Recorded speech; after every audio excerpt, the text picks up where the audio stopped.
اب اللہ تعالیٰ ہمیں نصیحت کرتے ہیں کہ ہم اپنے مال کو کیسے خرچ کریں، اور وہ فرماتے ہیں وَآتِ ذِی الْقُرْبَى حَقَّهُ، اور جو تمہارے قریبی ہیں ان کو تم دو۔ یہاں پہ ذوی القربہ نہیں آیا، ذی القربہ آیا، مفرد آیا ہے، ایک، یہ بھی کہہ سکتے ہیں اپنے ایک قریبی کو اس کا حق دو۔ اللہ تعالیٰ یہ نہیں کہہ رہے کہ تم تمام کے بارے میں سوچو، یہاں پر اللہ تعالیٰ کہہ رہے ہیں کہ تم ایک ایک کے بارے میں جو ہے وہ بہتر سوچو، ہر ایک کے بارے میں، ہر ایک کو دھیان میں رکھو۔ ہوتا کہ اکثر فیملیز میں اگر آپ کی ایک ایوریج فیملی ہے تو یقینی طور پہ آپ کی کسی نہ کسی کے ساتھ جھگڑے ہوں گے، کوئی ایسے چاچا ہوں گے جن سے آپ کی نہیں بنتی ہوگی، کوئی کزن ہوگا جس سے آپ نے کبھی بات نہیں کی، کوئی بھائی ہے جس سے آپ کو بڑا مسئلہ ہے۔ آپ ان لوگوں کی مدد کرتے ہو جن کے ساتھ آپ نے چلنا ہوتا ہے، لیکن ان لوگوں کی مدد نہیں کرتے جن سے آپ کا جھگڑا ہو گیا ہے، ہم ان کو چھوڑ دیتے ہیں۔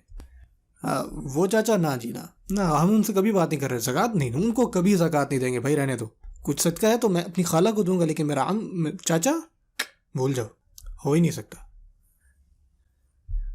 اللہ تعالیٰ کہہ رہے ہیں اگر وہ آپ کے قریب ہیں، اور اللہ تعالیٰ نے خود آپ کو رشتہ دیا ہے، وَأُولُو الْأَرْحَامِ بَعْضُهُمْ أَوْلَىٰ بِبَعْضٍ فِي كِتَابِ اللَّهِ،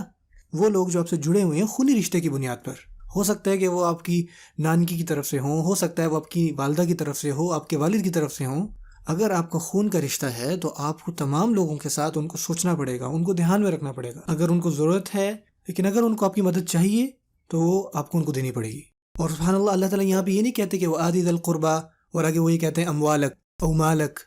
بلکہ کہتے ہیں حقہ، اس کو وہ دو جو وہ ڈیزرو کرتا ہے۔ وہ جو مال جو میری جیب میں ہے، جو میں نے رکھا ہوا ہے، اس کو فوراً دینا چاہیے خاندان میں اس آدمی کو جس کو اس کی ضرورت ہے۔ قرآن کے مطابق اب وہ میرا مال نہیں رہا، اب یہ ان کا مال ہے، ان کا مال جو میں نے روک کے رکھا۔ ایسے ہی ہے جیسے اگر آپ کے لیے کوئی کام کرتا ہے، کوئی مزدور ہے، آپ کسی کو ہائر کرتے ہو، جب وہ انسان اپنا کام کر لیتا ہے اور جو آپ نے اس کو مزدوری دینی ہوتی ہے اور ابھی تک آپ نے اس کو نہیں دی، تو وہ مال بے شک آپ کے پاس ہے، لیکن اب وہ مال آپ کا نہیں رہا، یہ آپ کو ان کو دینا پڑے گا۔ آپ یہ نہیں سوچتے کہ نہیں میں ذرا اسی کی جا کے کچھ خریداری کر لیتا ہوں، یہ آپ کسی اور کا ہے۔ اب اس چیز کو بیسکلی ہمیں عام کرنا ہے، مسلمانوں میں عام کرنا ہے، اس کے بہت زیادہ مسائل ہیں۔ جو ہمارے قریبی رشتہ دار ہیں، وہ رشتہ دار جن کو واقعی مدد کی ضرورت ہے، یہ چیزیں اب ان کی ہیں، ٹھیک ہے؟ جو مال ہماری جیب میں ہے وہ ان کے، بے شک وہ ہمارے اکاؤنٹ میں ہے بس، لیکن اب یہ ہمارے نہیں ہیں۔